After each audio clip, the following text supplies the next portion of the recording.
이번 시간에는 묶을속입니다. 묶을속. 묶을속으로 파생된 글자, 한자어를 몇 가지 더 살펴보도록 하겠습니다. 묶을속은 5급에 해당하는 한자어입니다. 글자를 파자 분석해보면 이 글자는 생각보다 한자가 어느 정도는 알고 있는 수준이어야 되겠죠. 이 글자가 입구 플러스 나무목으로 이렇게 겹쳐진 글자입니다. 이 입구는 아시죠? 이 입구를 바깥으로 빼내면은 자연히 나무목이 남죠. 나무목 한자에 입구가 들어감으로써 어떻게 됩니까? 이 밑에 8팔이 아래로 쳐진 겁니다. 그래서 입구는 사람의 입을 말하기도 하지만 이 글자가 전체를 뭡니까? 이 에워산다는 개념도 있습니다. 에워살위 또는 입구. 입구는 물론 이 전체 글의 일부분, 그렇죠. 원칙적으로는 이 글자가 나무목과 입구로 포함되어 있을 때 한 부분으로 구성되어 있기 때문에 이거는 원칙적으로 따지면 입구입니다. 그런데 여기서는 에워살위, 입구보다 조금 크게 확장해서 이 글자 전체를 에워쌌을 경우에, 감쌀 경우에 에워살위라고 하죠. 이 한자는 특별히 에워사다라고 하면은 이 글자가 굉장히 쉽게 설명이 됩니다. 나무목입니다. 에워살위죠. 나무를 에워쌌다는 거죠. 나무를 에워쌌으니까 결과적으로 묶어 놓는 것과 같은 비슷한 효과가 나타나는 거죠. 그런 얘기입니다. 나무 주위를 에워쌌으니까 그 움직임을 차단하는 거죠. 노건으로 묶은 것과 같다. 행동을 제한하게 되니까요. 그 얘기입니다. 그 다음 아까 조금 전에 얘기했다시피 이 묶을속을 확실히 알게 되면 여기에 파생되는 한자는 이해만 하면 자동적으로 학습이 된다는 얘기입니다. 구체적으로 살펴보도록 하겠습니다. 두려울 송자입니다. 1급 한자죠. 좌측에 보면은 마음심 변입니다. 변. 우측은 방이라 했죠. 요거는 방법은 변방이 어딘데? 국가와 국가 간의 울타리, 경계선을 말합니다. 그래서 그것을 변방하면 되겠죠. 좌측에 보면 변, 우측에 보면 방입니다. 그래서 마음을 묶었다는 얘기죠. 상대편에게, 그 소속 집단에게 자신의 마음을 털어놓지 않고 묶어놓는다는 얘기죠. 다른 사람과 사귀는 것을 두려워한다는 거죠.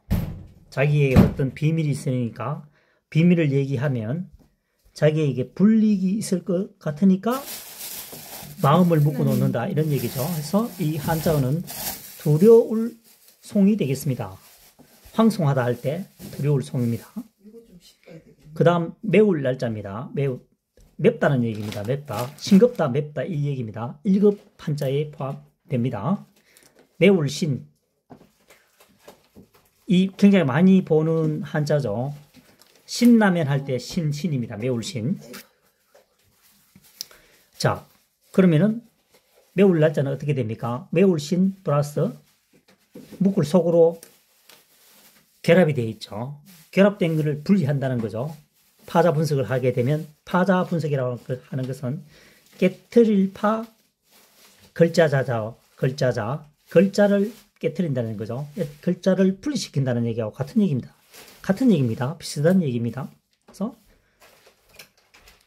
매운 것을 물건이나 제품, 우리가 주변에 많이 볼 수 있는 고추 말이죠. 무, 배추, 고추 등을, 그러니까 매운 것을 묶어도 당연히 어떤 냄새가 납니까? 매운 뭡니까? 냄새가 난다, 이런 얘기겠죠. 매운 물건, 매운 제품이라를 묶으면 어차피 매운 냄새가 난다는 얘기입니다. 그래서 매울 날이 됩니다. 매울 날. 그 다음 어그러질 날짜에 대해서 한번 확인해 보도록 하겠습니다. 어그러질 날은, 어그러지다는 것은 뭐죠? 정상적인 상황에서 이렇게 흩어지다. 일정한 형태를 잃어버리는 거죠. 그래서 묶을 속. 선칼도방입니다. 칼도는 어떻습니까? 이렇게 적죠. 이렇게. 선칼도방은 방이라고 하는 것은 우측에 쓰이는 붓으로 했죠. 그래서 방을 붙여놓은 거고, 이 칼도와 이 칼도를 구분하기 위해서 이거는 보편적으로 칼도, 이쪽에서는 글자를 세워 놓은 것 같죠. 한 일자. 그래서 선칼도방이라고 합니다. 선칼도, 우측에 있으시니까 방이고 좌측에 있으면 변이다 이 얘기죠. 그래서 묶어져 있다는 거죠. 묶어져 있는 것을 칼로 갖다 베거나 끊어버리면 어떻게 됩니까? 그 물건이 사방으로 흩어지겠죠. 무질서하게 어그러진다는 얘기입니다. 그래서 어그러질 날입니다. 어그러질 날. 1급에 해당하는 한자입니다.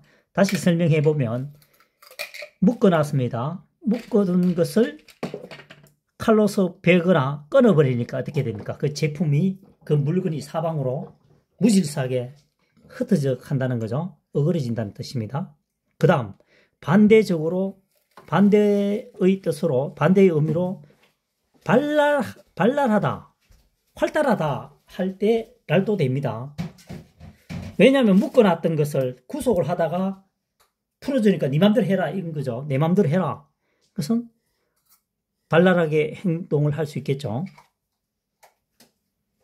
그 다음 또 하나는 우리가 그 수라상 할 때, 수라라고 하는 것은 임금이 먹는 밥을 말하죠. 수라라라고도 씁니다.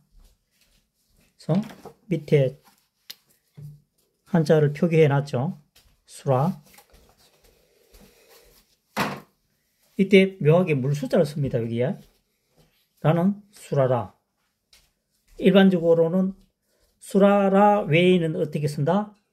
어그러질 날로 쓴다는 거죠. 어그러질 날 또는 활달할 날, 발랄하다 날로 쓰이는 한자어가 되겠습니다.